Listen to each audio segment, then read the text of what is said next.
En esta cuarta parte de la clase vamos a hablar sobre la estructura molecular, las propiedades físicas y las funciones biológicas de los lípidos.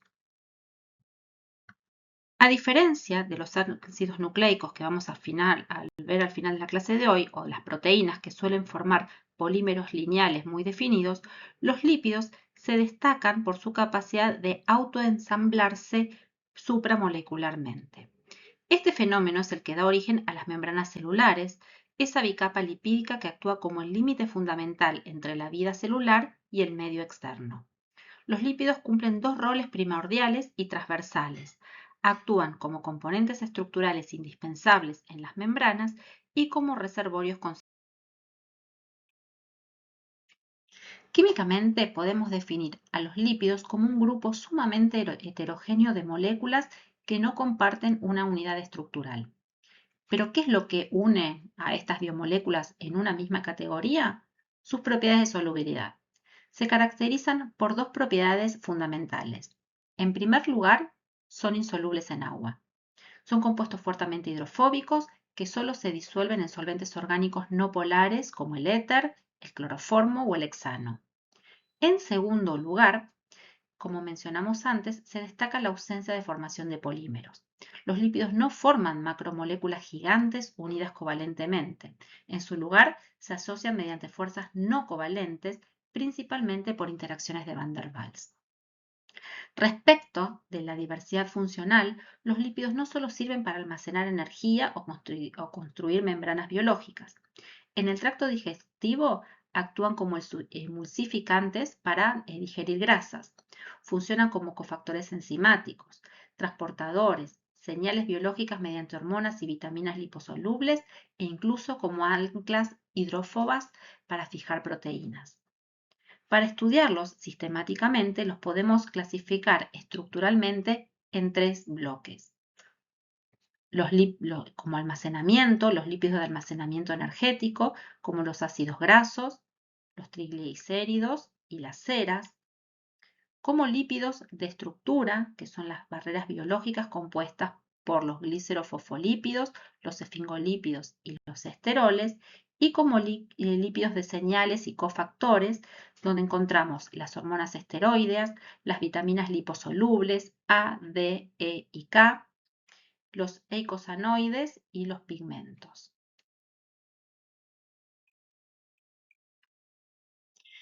Entremos en el estudio de los ácidos grasos, que constituyen la unidad fundamental de muchos lípidos complejos, incluidos los triglicéridos. Estructuralmente, un ácido graso posee dos regiones bien marcadas que le otorgan un carácter anfipático. Por un lado, tenemos una cabeza polar hidrofílica que está formada por ese grupo carboxílico que a pH 7, que es el pH fisiológico, se encuentra totalmente ionizado como anión carboxilato. Por otro lado, encontramos una cola no polar hidrofóbica que está compuesta por una cadena hidrocarbonada que va de 4 a 36 átomos de carbono y es la responsable directa de su insolubilidad en agua. Estas dos características, la presencia de esa zona hidrofóbica y de una región hidrofílica, son las que determinan el carácter anfipático de las moléculas de los lípidos, que es vital para la vida. Esa tensión entre esa cadena polar y esa cola hidrofóbica es el fundamento de la estructura de las membranas biológicas que vamos a estudiar durante el curso. Vamos a profundizar en las características químicas de esos ácidos grasos libres que encontramos en la naturaleza y que después esos ácidos grasos van a formar parte de estructuras más complejas. La inmensa mayoría de los ácidos grasos naturales poseen un número par de átomos de carbono y esto se debe a que su biosíntesis se realiza añadiendo unidades de dos carbonos en forma secuencial mediante el acetil-CoA. Además, en su estado natural, los ácidos grasos pueden ser saturados o insaturados. Dentro de los ácidos grasos saturados, vemos que no tienen dobles enlaces carbono-carbono, lo que permite una rotación libre alrededor de cada uno de esos enlaces carbono-carbono de la cadena hidrocarbonada. Tienen una geometría lineal, lo que les permite empaquetarse de forma muy ordenada e interactuar mediante fuerzas de Van der Waals. Por esta razón, sus puntos de fusión son relativamente altos y son sólidos a temperatura ambiente y abundan principalmente en las grasas de origen animal. Por otro lado, tenemos los ácidos grasos insaturados que presentan uno o más dobles enlaces, carbono-carbono en su estructura. Estos dobles enlaces introducen una rigidez y un codo en esa cadena hidrocarbonada, lo que interfiere en el empaquetamiento. Como las moléculas no pueden acomodarse ordenadamente, sus puntos de fusión bajan y resultan ser líquidos a temperatura ambiente y abundan estos ácidos grasos insaturados en los aceites vegetales.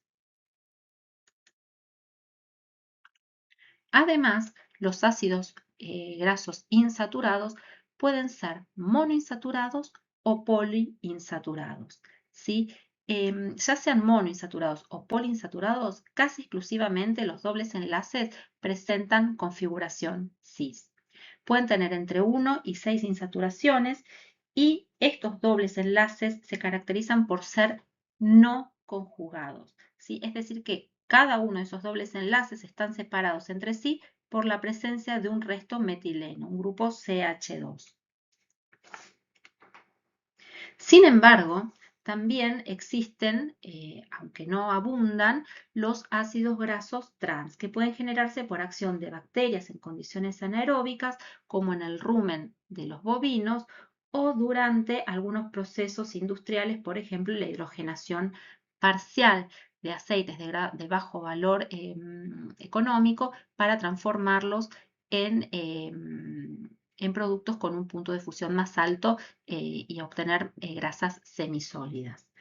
La configuración trans lo que provoca es eliminar ese codo que se genera a partir del enlace con configuración cis, ¿sí? Y de esta manera las grasas trans alteran el perfil lipídico en sangre y conllevan a riesgos cardiovasculares, ya que tienen un comportamiento y un perfil de fusión similar a los ácidos grasos saturados.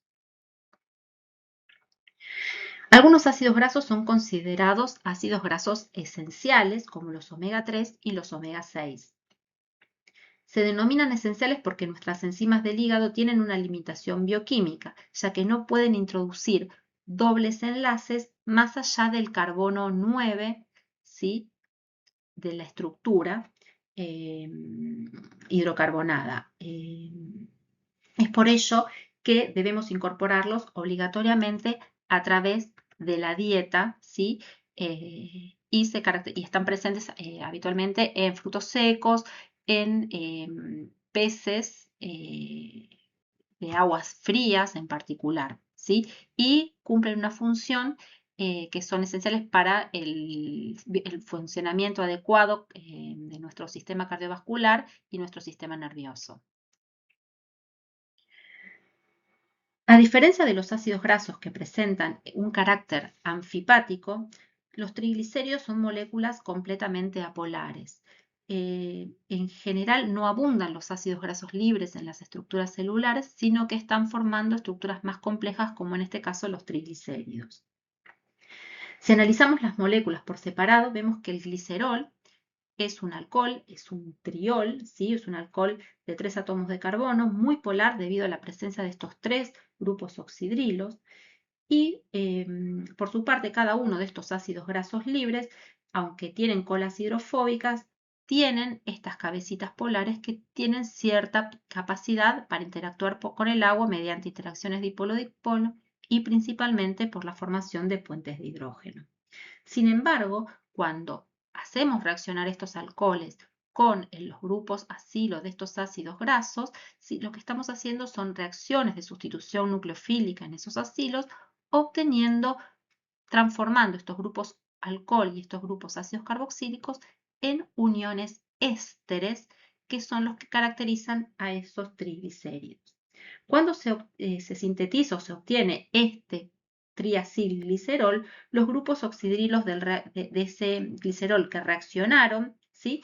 se reduce, la formación de estos triglicéridos reducen la polaridad de la molécula. Estos grupos polares que antes podían interactuar fácilmente con el agua, en la formación de estas uniones ésteres quedan totalmente neutralizados.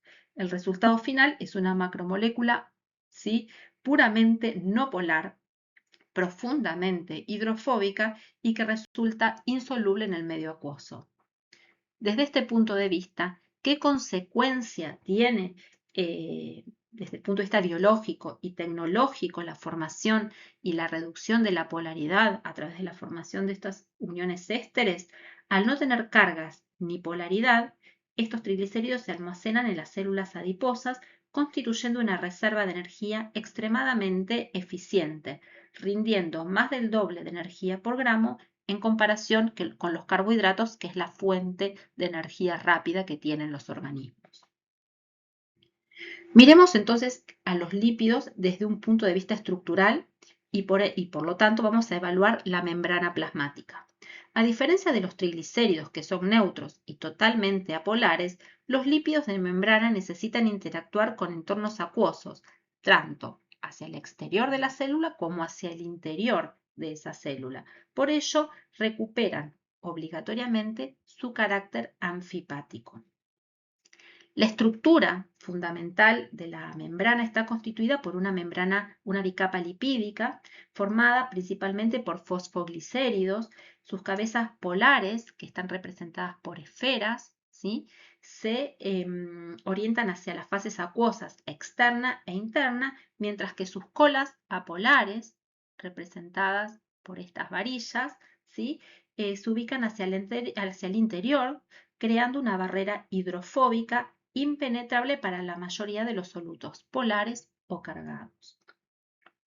Insertados dentro de esta matriz encontramos otros elementos fundamentales.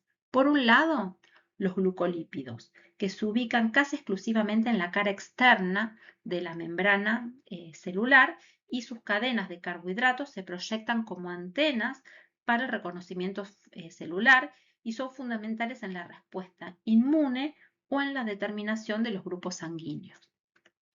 Por otro lado, el colesterol, que se intercala, el colesterol es hidrofóbico y por lo tanto se intercala hacia el interior de la membrana de la bicapa lipídica, actúa como un regulador directo de la fluidez térmica, evitando que esa membrana se vuelva demasiado rígida o a bajas temperaturas o demasiado fluida a altas temperaturas. Por último, las proteínas integrales atraviesan la bicapa lipídica y representan entre el 20 y el 80% del peso seco de esa membrana. Funcionan como canales, ¿sí?, como transportadores o receptores para la membrana celular. En resumen, esta membrana es un mosaico fluido altamente selectivo y dinámico, ¿sí?, debido enteramente a la química de sus componentes.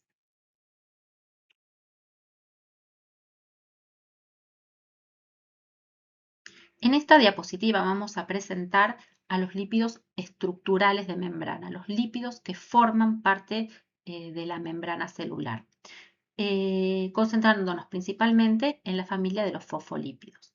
La estructura general de un fosfolípido consiste en una molécula de glicerol que está formando dos uniones ésteres con uno o dos ácidos grasos, y la tercera posición del grupo H del glicerol está formando una unión con un resto de fosfato, un éster fosfórico, ¿sí? Este grupo fosfato es clave, ya que constituye el extremo polar de esa molécula, que va a permitir, ¿sí?, esterificarse a diferentes alcoholes nitrogenados para dar origen a los diferentes tipos de fosfolípidos estructurales. Estos fosfolípidos son moléculas anfipáticas porque contienen una zona no polar y una cabeza extremadamente polar, y son la base estructural, como dijimos, de las membranas celulares. Entre los fosfolípidos principales encontramos a la fosfatidil etanolamina, en la que tenemos este resto de glicerol esterificado con dos ácidos grasos, ¿sí?